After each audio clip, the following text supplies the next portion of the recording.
Se você tem muitas dívidas, não sabe por onde começar, não tem ideia do que fazer para se organizar, está perdido, está perdida e ainda ganha pouco dinheiro, então fica comigo até o final desse vídeo que eu vou te ajudar com 3 estratégias diferentes para você conseguir sair das dívidas. São 3 estratégias de como sair das dívidas mesmo ganhando pouco dinheiro, tá? A última estratégia é a que eu gosto mais, é a que eu mais indico, porém todas funcionam. Segue aquela que você mais se identificar, aquela que você achar melhor, tá certo? Então vamos lá. É importante que você já esteja ciente de que, se você tem dívidas, é sinal de que você não controla muito bem ainda as suas finanças. Então não vai adiantar eu te passar as 3 estratégias se você continuar tendo os mesmos hábitos errados, os comportamentos errados, gastando sem pensar, não determinando seus gastos, não pensando no longo prazo. Então, entenda uma coisa. Dívidas são sintomas e, como todo sintoma, existe um agente causador. E você precisa tratar o agente causador.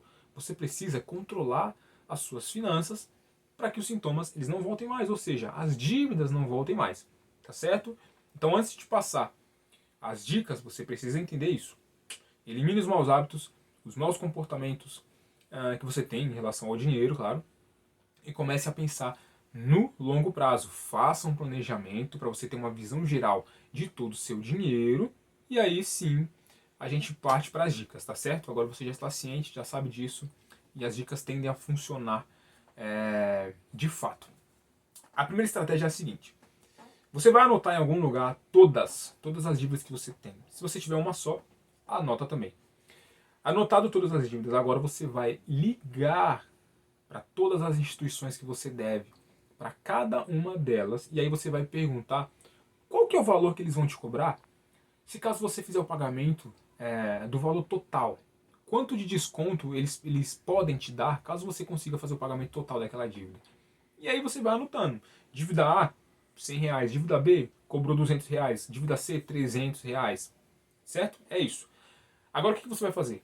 Soma todas elas, deixa anotado o montante, o valor total. Porque agora o que você vai fazer? Você vai pesquisar e vai ligar empresas que oferecem empréstimos justamente para você fazer um empréstimo no valor total de todas essas dívidas que você tem e fazer o pagamento, tá? Porque essa é a ideia, é você quitar todas as dívidas e ficar com um compromisso financeiro.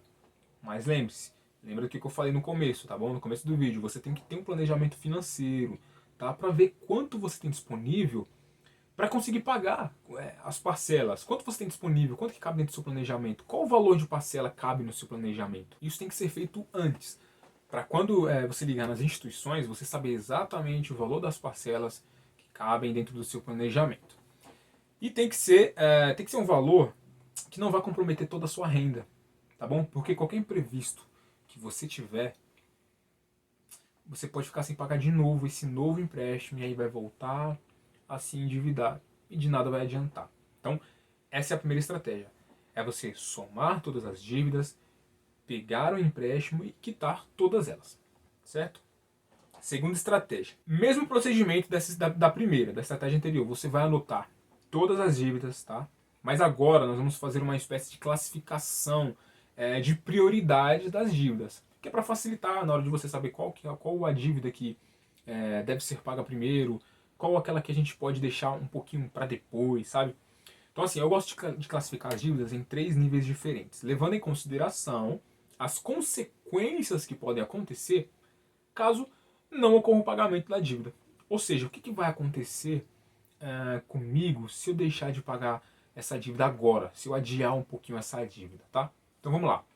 Primeiro nível, nós vamos deixar as dívidas de prioridade máxima, que são as dívidas que geralmente a gente tem um bem atrelado a elas e que não podemos perder aquele bem, sabe? Que a gente pode perder aquele bem, ou melhor dizendo, caso não ocorra o pagamento. Quais são essas dívidas? Financiamento, aluguel, IPVA, IPTU, condomínio. Então, são todas essas dívidas aí. Então, se você tem alguma dessas dívidas, se você está com atraso em alguma delas, tem que ser prioridade, tem que ser a primeira assim, a ser resolvida ou negociada. Tá? Eu sei que tem alguns casos de empréstimo que o cliente ele tem a opção de oferecer algum bem como garantia. Então, esses casos também precisam entrar aqui no primeiro nível de prioridade máxima, certo? Segundo nível, nós vamos deixar as dívidas de juros altos, que são Basicamente tem dois tipos de dívidas aqui, que é o cheque especial e o cartão de crédito. Os juros desses dois são absurdamente altos. Os juros mais altos que nós temos são cobrados aqui. E por que eu não coloquei essas duas dívidas no primeiro nível? É justamente por não ter nenhum bem atrelado. Sabe quais são as consequências de você deixar ou adiar o pagamento de um cheque especial ou cartão de crédito? Basicamente, é o seu nome ser negativado. É isso. Te processar, o banco não vai. Até porque ele até pode, mas é muito difícil de acontecer. Isso não é comum dos bancos fazer. Fiquem tranquilos. Porque veja bem, antes do banco entrar com uma ação contra a sua dívida, primeiro ele teria que ser uma dívida de valor extremamente alto, para começar por aí. Ainda assim, eles analisam muito bem o cliente. Eles vão atrás de informações suas para ver se você tem dinheiro investido ou guardado, para saber se você tem algum bem, algum carro, imóvel, enfim, coisas de valor que podem ser penhoradas. Para aí então eles entrarem com uma ação contra você. E outra, os custos de um processo judicial são muito altos para os bancos. E quando eu digo bancos, né, eu estou me referindo a todas as instituições, lojas, faculdades, seguradoras. Então, não compensa para eles colocar uma dívida na justiça, sabe? Eles preferem encaminhar a sua justiça, a sua dívida, para um escritório de cobrança. E a única coisa que o escritório de cobrança pode fazer é te ligar e cobrar. Agora, quanto aí para cadeia, que tem pessoas que têm essa dúvida também, se pode ir preso e tudo mais, fiquem tranquilos também, que você não vai ser preso por causa de uma dívida. Não existe isso. A única dívida que dá prisão é a dívida de pensão alimentícia. É isso. Ainda assim, existe todo um procedimento por trás. Não é só você deixar de pagar a sua dívida e pronto, tá preso. Não. Tem um procedimento, tá? Mas vamos supor que o que aconteça com você e a sua dívida vá parar na justiça. Bom, o juiz ele pode determinar que bloqueie sua conta, se ela tiver saldo, ou ele pode mandar penhorar os seus bens, se você tiver. Se você não tiver nada, não vai adiantar, você não vai ser preso. E o banco ele vai ficar no prejuízo, porque de fato você não tem como pagar, entende? Mas para ser preso por causa de dívida você não vai. Por isso que eu digo, o banco, a instituição que você deve, só vai entrar com ação se eles analisarem e entenderem que realmente vale a pena, tá? Mas voltando então, esse aqui é o segundo nível, o cheque especial e o cartão de crédito. Se você não tem nenhuma dívida do primeiro nível, que você tem um bem atrelado, que foi o que nós falamos, a sua prioridade então passa a ser essas dívidas do segundo nível, tá certo? Então você vai negociar as dívidas de cartão de crédito e de cheque especial. Pois bem, terceiro nível, o último, então aqui vão entrar todas as demais. Empréstimo de banco, algum empréstimo que você fez com algum parente, dívidas de loja, boleto de cursos, faculdade, todas as outras, elas vão entrar nesse terceiro nível aqui, você vai deixar por último. E as consequências, basicamente, são as mesmas do nível anterior. O seu nome ele pode ser negativado. É isso. Essa é a segunda estratégia. Você classifica suas dívidas e aí você vai negociando e vai pagando conforme as prioridades. Se você tem dívidas do primeiro nível, que tem algum bem atrelado, prioriza. Se não, prioriza do segundo. Não tem do segundo, então prioriza as dívidas do terceiro nível. Tá bom? E aí você pode negociar da forma como você quiser. Liga, verifica o valor, veja qual a dívida que você consegue pagar naquele momento e vai pagando conforme as suas prioridades, tá? Essa é a segunda estratégia. Fazer a classificação e ir pagando conforme prioridades e a consequência. Mas eu acredito que a terceira estratégia ela possa te ajudar ainda mais. E é a estratégia que eu mais gosto e mais recomendo. Só que vai exigir que você controle as suas finanças, querendo ou não. Não tem jeito. Você vai ter que ter um controle. Você vai entender por quê. Qual que é essa estratégia? É a estratégia do tudo ou nada. Não sei se você já ouviu falar, provavelmente já deve ter ouvido falar. Mas é importante dizer que essa estratégia ela só vale para as dívidas que você não tem nenhum bem atrelado. Tá? Sabe aquelas dívidas do primeiro nível que eu falei? Se você tem alguma delas, essa terceira estratégia não serve para elas. Tá bom? Vai servir somente para as dívidas de empréstimo, cartão de crédito, cheque especial, dívida de loja, os boletos, né, enfim. Empréstimo consignado também não serve porque está atrelado ao salário. E como que funciona essa estratégia?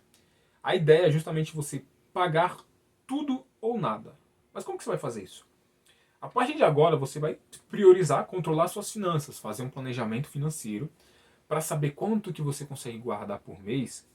E todo mês você vai guardar e vai montar uma quantia para uma reserva de quitação de dívida. Nessa estratégia você não liga, você espera te cobrarem fazendo as propostas. Você vai esperar a empresa te ligar para fazer a proposta. Você precisa fazer com que o credor fique interessado em receber de você. No começo das cobranças é super normal o atendente ou o gerente dizer que os juros não vão parar de subir, se você fizer o pagamento e tal, os juros não vão parar de subir, vai correr. Calma, fiquem tranquilos que os juros vão sim subir, mas depois com o tempo eles vão sim abaixar. Tá? E eu vou até te explicar, por que isso acontece. De modo resumido, os bancos eles prestam contas para o Banco Central, que o Banco Central é o manda-chuva de tudo, tá bom? Ele é o cara que manda. Se a carteira de inadimplentes, ou seja, dos devedores do tal banco, é muito alta, eles precisam justificar para o Banco Central. Por que isso está acontecendo? Por que eu, banco tal, tenho milhões de clientes, mas também tenho milhões de devedores? Então eu não sou um banco tão bom assim, entende? É mais ou menos assim que funciona. Para os bancos isso é muito ruim. Então assim, isso é importante para eles. Então depois de um certo tempo, a sua dívida lá que está em aberto, o banco ele vai encaminhar para um escritório de cobrança, dizendo tipo assim, olha, eu tenho toda essa lista aqui ó, de inadimplências, de devedores, liga, cobra, tenta recuperar qualquer coisa. E aí as cobranças, o que vai acontecer? Elas vão intensificar, e quando você começa a receber muita ligação. E você não para de receber essas ligações de cobrança e tudo mais. E em resumo é isso que acontece. Tá? Esse é um dos motivos da sua dívida baixar. Tanto assim, e é por isso que tanta gente também consegue pagar um valor extremamente baixo das dívidas, né, na renegociação. Isso funciona. E outra, os bancos só têm 5 anos para te cobrar. E durante esse período eles não conseguem, se eles não conseguirem nada de você durante aqueles 5 anos, digamos que eles ficam de mãos atadas, porque depois de 5 anos eles não podem mais te cobrar. Isso é lei, não pode mais. Tá? Mas a sua dívida, cuidado, continua existindo, ela não vai caducar. Tá bom? Esquece esse negócio de caducar. Depois de 5 anos, sua dívida continua existindo. Só que os bancos não podem mais te cobrar. Tá? Seu nome ele vai ficar limpo, ele vai sair lá dos órgãos de proteção ao crédito, mas sua dívida continua existindo, tá bom? Mas voltando, se preocupa agora em controlar suas finanças e montar uma reserva de quitação de dívida. E aí, quando te ligarem fazendo uma proposta, aí você pode fazer uma contraproposta, tá bom? É só dizer quanto você tem e quanto você pode pagar, tá? Pode ser que o atendente até te diga o seguinte, que esse valor que eles estão te oferecendo ali no momento é só para aquele momento ali, é uma oferta irrecusável e que depois sua dívida pode aumentar. Meu, não vai aumentar, fiquem tranquilos, segue sua vida e espera que eles vão ligar de novo, tá bom? Eles vão te ligar de novo, te fazendo uma outra oferta, você pode ter certeza disso. E aí se essa nova oferta não estiver dentro daquilo que você tem para pagar, faz de novo a contraproposta, pode fazer. Se eles aceitarem, amém. Se não aceitarem, amém também. Tem que esperar, paciência. Isso é uma estratégia para você sair das dívidas. Funciona, porém não se aplica em todas as dívidas, como eu já falei, tá certo? Mas é isso, assim, são 3 estratégias que cabe a você escolher a melhor, aquela que você se identificou mais, tá certo? Qual delas que você vai seguir, qual delas que você vai lidar, aí tem as consequências, como eu já falei, você precisa analisar e ver aquela que é melhor, tá certo? Só recapitulando bem rapidamente, a primeira é você listar todas as suas dívidas, ligar para saber qual o valor delas, o valor total, o quanto de desconto você vai conseguir, aí você faz um empréstimo, tá? Tem que ter um planejamento para saber qual o valor de parcela desse novo empréstimo você consegue pagar. Faz o empréstimo, quita tudo e fica só com compromisso financeiro. Segunda estratégia é você listar também todas as suas dívidas, porém você vai fazer uma espécie de classificação depois. Você vai pegar todas as suas dívidas e vai classificar nas prioridades. Primeiro nível, que você tem o bem atrelado. Segundo nível, juros altos. Terceiro nível são as demais dívidas de juros baixos. Beleza? E o terceiro nível é você pagar tudo ou nada. É a estratégia do tudo ou nada. Ou você paga tudo ou você não paga nada. Tá bom? Controla suas finanças, monta uma reserva de quitação de dívida, espera eles te ligarem cobrando para você conseguir fazer uma contraproposta ou pagar o valor que eles estão te oferecendo. Tá bom? É isso. Eu espero que esse vídeo tenha te ajudado de alguma forma. Qualquer dúvida que você tiver, você pode me perguntar tanto nos comentários desse vídeo ou me manda uma mensagem lá no Instagram, no Facebook, que assim que possível eu respondo para você, tá? Vou deixar os links na descrição desse vídeo também. Deixe seu like se você gostou também. Se ainda não se inscreveu aqui no meu canal, se inscreve aqui no meu canal, ativa as notificações, que assim você vai ser avisado todas as vezes que eu postar um vídeo novo, beleza? Bom, Muito obrigado por você ter ficado até o final desse vídeo aqui comigo. E a gente se vê no próximo vídeo.